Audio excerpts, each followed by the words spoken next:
السلام علیکم ورحمۃ اللہ وبرکاتہ۔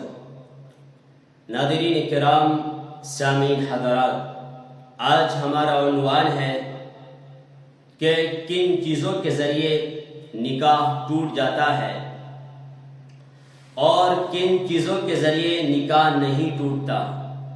اس میں کوئی شک نہیں کہ نکاح ایک عظیم الشان بہترین رشتہ ہے، اور نکاح کے ذریعے دو جوڑے یعنی ایک مرد اور ایک عورت چھوٹے سے کلمات کہنے کے بعد ایک بندھن میں بن جاتے ہیں، اور وہ بندھن اتنا مضبوط ہوتا ہے کہ پوری زندگی وہ ایک دوسرے کے دوست اور شریک حیات بن جاتے ہیں۔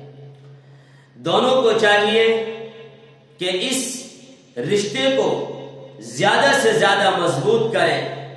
یہ رشتہ جتنا زیادہ مضبوط ہوگا اتنا ہی زندگی میں مزہ آئے گا، زندگی میں بہاریں آئیں گی، اور اس رشتے کے اندر جتنی دراڑیں، رکاوٹیں، دشمنیاں، عداوتیں، آپس کی حسد پھیلیں گے، زندگی ہی اتنی ہی کڑوی اور خراب ہوتی چلی جائے گی۔ بہرحال آج ہم آپ حضرات کے سامنے یہ بتائیں گے بالآخر وہ کون سی چیزیں ہیں جن سے نکاح ٹوٹ جاتا ہے۔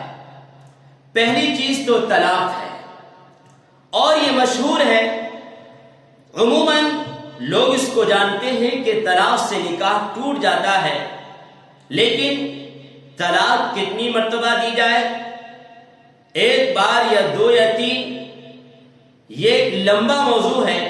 انشاءاللہ کسی نہ کسی دن مستقل اس موضوع پر بحث ہوگی اور آپ کے سامنے اس گفتگو کو پیش کیا جائے گا۔ دوسری چیز جس سے نکاح ٹوٹ جاتا ہے وہ ہے خلا۔ خلا کس کو کہتے ہیں؟ خلا یہ ہے کہ ایک عورت اپنے شوہر سے بے حد پریشان آ چکی ہے، اور وہ یہ چاہتی ہے کہ میرا شوہر مجھے طلاق دے اور میں آرام کے ساتھ یا تو ماں کے گھر رہوں یا کسی اور سے نکاح کروں، لیکن شوہر اس کو پریشان کر رہا ہے، نہ طلاق دیتا ہے، نہ اس کو آرام دینے والی چیزیں مہیا کرتا ہے، بلکہ اس نے بیوی کو بیچ میں لٹکا دیا ہے۔ اب وہ بیوی قاضی کے پاس جائے گی، پہلے تو یہ کہے کہ میں تمہیں اتنے پیسے دوں گی اور تم مجھے طلاق دے دو۔ اگر شوہر بیوی سے پیسے لے کر طلاق دے دیتا ہے یہ بھی خلا ہے، لیکن اس نے نہ پیسے دیے بلکہ قاضی کے پاس گئی، قاضی نے شوہر کو بلایا، شوہر نہیں آیا۔ اس کے بعد قاضی نے یہ کہا کہ اگر تم نہیں آئے تو ہم تم دونوں کے درمیان کا نکاح ختم کر دیں گے۔ بہرحال پھر بھی شوہر نہیں آیا۔ اب قاضی دونوں کو بلا کر بیوی کے سامنے یہ بات کہے گا اگر شوہر نہ بھی آئے کہ جاؤ تم اپنے گھر جاؤ، اب تم ان کی بیوی نہ رہی اور وہ تمہارا شوہر نہ رہا۔ اس کو خلا کہا جاتا ہے۔ تیسری چیز جس کے ذریعے نکاح ختم ہو جاتا ہے وہ ہے ارتداد، یعنی اپنے دین سے پھر جانا۔ ایک انسان کو رشوت دی گئی، لالچ دیا گیا، یا یہ کہیے کہ اس کے سامنے یہ پیشکش کی گئی کہ ہم تمہیں ایک مکان دیں گے، ایک لڑکی دیں گے اور پیسے دیں گے، اپنے اسلام کو چھوڑ دو۔ اس نے یہی کام کیا، اسلام کا انکار کر دیا اور وہ مرتد ہو گیا۔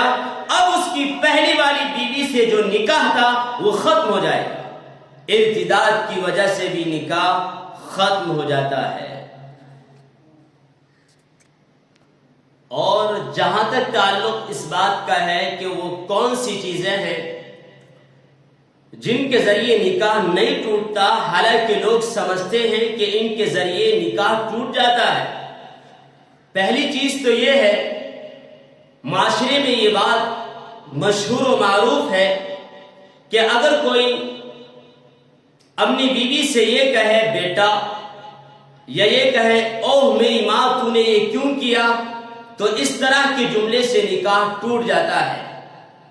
دیکھیے اگر شوہر نے اپنی بیوی سے یہ بات کہی میرے بیٹے یا اوہ میری ماں تو نے یہ کیوں کیا، تو اس طرح کے جملوں سے نکاح نہیں ٹوٹتا۔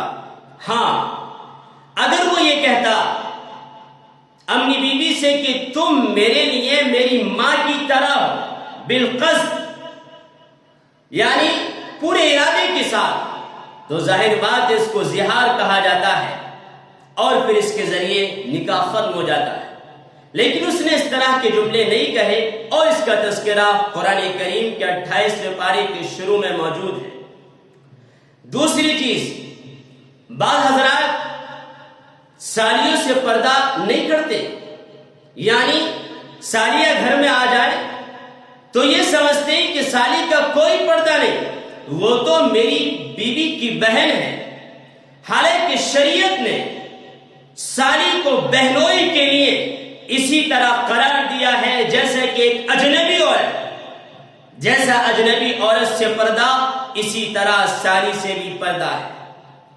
اور یہی نتیجہ ہوا کہ آج سینکڑوں واقعات ایسے ہیں کہ سالی کے ساتھ زنا بدکاری کی جا رہی ہے، اور پھر بعد میں یہ سوال ہوتا ہے کہ فلاں نے سالی کے ساتھ زنا کیا، بدکاری کی، کیا اس کا نکاح باقی رہا؟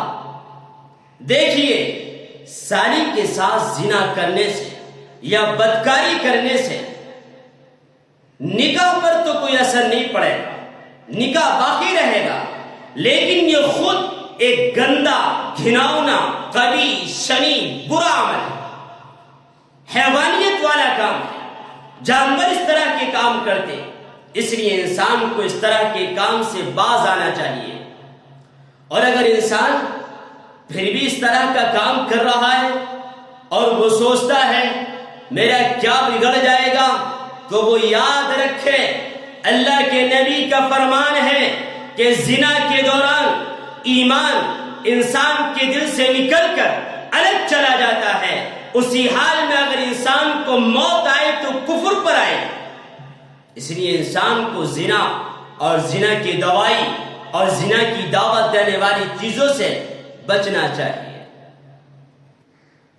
اور اس کے بعد یہ بھی کہا جاتا ہے کہ شوہر اگر جماعت میں چلا جائے یا پڑھنے کے لیے چلا جائے یا کمانے کے لیے کسی دوسرے صوبے میں یا دوسرے ملک میں چلا جائے اور 6 مہینے کے بعد، 1 سال کے بعد، 1.5 سال کے بعد یا 2 سال کے بعد آئے تو لوگ کہتے ہیں کہ اب نکاح ختم ہو چکا ہے۔